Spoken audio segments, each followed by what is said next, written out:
Hello everyone, welcome to success corner. आज के इस वीडियो में हम बात करने वाले हैं भारतीय संविधान में नागरिकता के प्रावधानों के बारे में, यानी सिटीजनशिप के बारे में।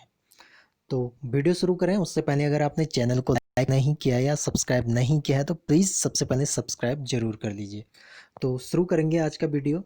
तो सबसे पहले जब भारतीय संविधान का निर्माण हो रहा था तो संविधान निर्माताओं के सामने ये एक समस्या थी कि जो भारत का भूभाग होगा वो क्या होगा। दूसरी समस्या थी कि जो भारत जो देश बनेगा उसके नागरिक हमें जो है किन्हें माना जाएगा, क्योंकि जब भी कोई देश बनता है या किसी देश का संविधान बनता है तो उसे अपने नागरिकों को कुछ विशेष अधिकार देने पड़ते हैं। जैसा कि हम अपने संविधान में देख सकते हैं कि आर्टिकल 14 में यहाँ के नागरिकों के लिए कानून जो है सभी के लिए समान है। वहीं आर्टिकल 15 में जो है अवसरों की समानता की बात की गई है। वहीं आर्टिकल 29 में अल्पसंख्यकों को, यानी भारतीय नागरिक जो अल्पसंख्यक है, उन्हें अपनी संस्कृति और संवर्धन और संरक्षण का अधिकार दिया गया है। तो इसीलिए नागरिकता के प्रावधानों को तय करना बहुत जरूरी था। तो बात करेंगे सबसे पहले कि भारतीय संविधान में जो नागरिकता के प्रावधान है वो कहाँ पर है। तो वो नागरिकता के प्रावधान जो है भाग 2 में है। क्लियर हो गया।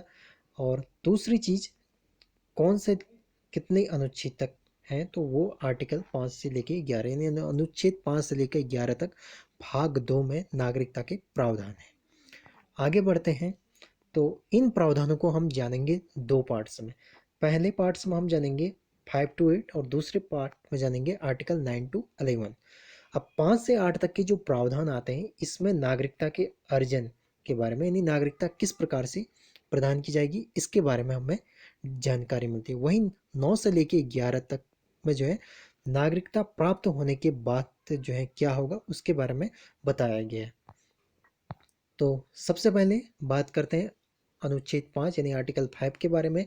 तो आर्टिकल 5 ये कहता है कि मूल निवास के आधार पर कोई भी व्यक्ति जो है नागरिकता प्राप्त कर सकता है।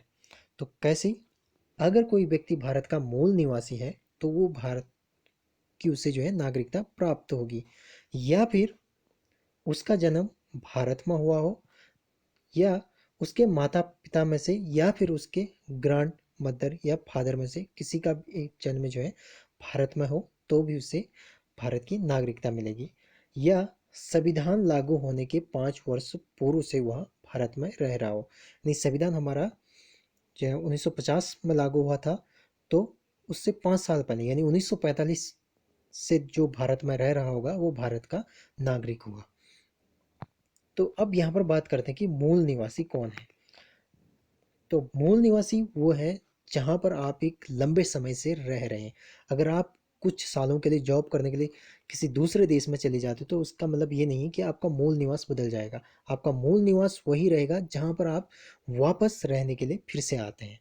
तो क्लियर हो गया, यानी आपके जो मूल निवास है उसी के स्थान के आधार पर आपको जो है नागरिकता प्रदान की जाएगी।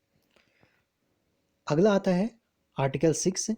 आर्टिकल 6 में प्रावधान है पाकिस्तान से भारत आने पर नागरिकता का। तो इसमें एक डेट है 19/7/1948। ठीक है। तो 19/7/1948 से पहले जो पाकिस्तान से भारत आए थे वो भारत की नागरिकता सीधी प्राप्त हो गई। परंतु जो ये 19/7/1948 के बाद जो भारत आए उन्हें नागरिकता के लिए जो है यहाँ पर पंजीकरण करना था, और पंजीकरण के लिए उन्हें कम से कम 6 माह तक भारत में निवास करना था।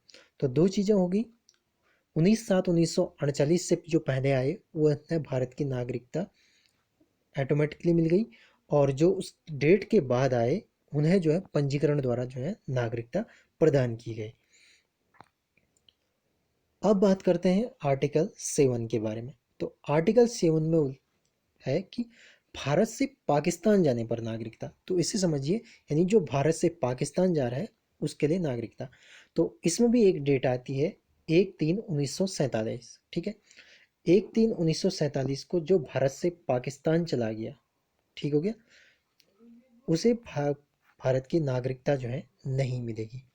लेकिन जो 1/3/1947 के बाद पाकिस्तान जाने के बाद फिर से वापस भारत आया तो उसे जो है यहाँ पर पंजीकरण करना था, और पंजीकरण के द्वारा जो है फिर से वो भारत की नागरिकता प्राप्त कर सकता था।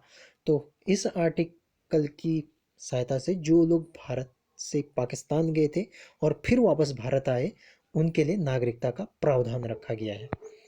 तो जो भारत से पाकिस्तान जाने के बाद वापस आए थे, तो उनके लिए कुछ शर्तें थी। पहली चीज, वह पुनः लौटकर भारत आया हो। दूसरा, ऐसा व्यक्ति पंजीकरण के माध्यम से भारत का नागरिक बन सकते थे, किंतु उन्हें प्रार्थना पत्र यानी जो पंजीकरण के लिए एप्लीकेशन देगा, उसके बाद कम से कम 6 महीने तक भारत में रहना अनिवार्य था। तो इस आधार पर जो भारत से पाकिस्तान गए थे और फिर पुनः भारत आए, उनके लिए नागरिकता का प्रावधान इस अनुच्छेद में किया गया है। अब बात करते हैं अनुच्छेद 8 के बारे में, यानी विदेश में रहने पर नागरिकता। तो जब हम विदेश की बात करते हैं तो हम यहाँ पर पाकिस्तान को छोड़ देते हैं, क्योंकि पाकिस्तान से नागरिकता के संबंध में हम पिछले आर्टिकल में उसकी को जो है बात कर रहे हैं। तो ये किस आधार पर है आप जो है नागरिकता मिलेगी? जो व्यक्ति विदेश में रह रहे हैं, अगर वो भारत के मूल निवासी हैं परंतु वर्तमान में विदेश में रह रहे हैं, तो उन्हें भारत की नागरिकता प्रदान की जाएगी। पर शर्त यह है कि वो किसी अन्य देश में जहाँ पर भी रह रहे हैं वहाँ पर भारतीय मूल के रूप में पंजीकृत हो। यानी अगर कोई अमेरिका या कनाडा में रह रहा है और वहाँ पर भारतीय नागरिक के रूप में पंजीकृत है, तो उसे भारतीय नागरिकता प्रदान की जाएगी। तो क्लियर हो गया अनुच्छेद 8। अब बात करते हैं आर्टिकल 9 के बारे में। तो आर्टिकल 9 ये कहता है कि किसी अन्य देश की नागरिकता ग्रहण करने पर भारतीय नागरिकता समाप्त हो जाना। अगर कोई व्यक्ति भारत से किसी दूसरे देश में जाता है और वहाँ पर नागरिकता ग्रहण करता है, तो जो भारत की नागरिकता है वो जो है समाप्त हो जाएगी और वह वहाँ का नागरिक बन जाएगा। तो स्वतः ही जो है भारतीय नागरिकता उसकी समाप्त हो जाएगी। सिंपल है, किसी दूसरे देश की नागरिकता ग्रहण करने पर भारतीय नागरिकता जो है समाप्त हो जाएगी। उसके बाद आता है आर्टिकल 10। तो आर्टिकल 10 ये कहता है मैं जो है नागरिकता के अधिकारों का बना रहना, इसका उल्लेख बनता। तो अब ये क्या है इसको समझ लेते हैं। जब 26 जनवरी 1950 भारत का संविधान पूर्ण रूप से लागू हुआ, तो उसके बाद अगर संसद कोई भी नया कानून बनाती है नागरिकता से संबंधित, तो जो इस डेट से पहले, ठीक है, इस डेट से पहले जिन भी भारत के नागरिक थे वो भारत के नागरिक बने रहेंगे और उन्हें नागरिकता के अधिकार प्राप्त होते रहेंगे। तो क्लियर हो गया, यानी संसद कोई नया कानून भी बनाता है तो जिन्हें नागरिकता प्राप्त हो चुकी है उन्हें नागरिकता के अधिकार उनके बने रहेंगे। अब आता है सबसे इम्पोर्टेंट आर्टिकल अनुच्छेद 11। तो अनुच्छेद 11 में इस बात का जिक्र है कि संसद को यह अधिकार है कि वह नागरिकता के अर्जन और समाप्ति पर नियम बनाए। तो ध्यान दीजिए, अर्जन यानी नागरिकता कैसे प्राप्त की जाए और नागरिकता कैसे समाप्त होगी, इसका अधिकार केवल संसद को है। यानी किसी भी व्यक्ति की भारतीय नागरिकता को केवल संसद द्वारा बनाए गए कानून से ही समाप्त किया जा सकता है, या फिर संसद द्वारा बनाए गए नियमों के आधार पर ही कोई व्यक्ति भारत की नागरिकता ग्रहण कर सकता है। तो ये थे आर्टिकल 5 से लेके 11 तक। अब एक बार इसको फिर से क्विक जो है रिवीजन कर लेते हैं। तो सबसे पहले आर्टिकल 5 ये कहता है कि आपको बायो डोमिसाइल यानी आपके मूल निवास के स्थान के आधार पर आपको भारत का नागरिक माना जाएगा। वहीं आर्टिकल 6 कहता है कि पाकिस्तान से भारत आने पर नागरिकता का प्रावधान। आर्टिकल 7 भारत से पाकिस्तान जाने पर प्रावधान।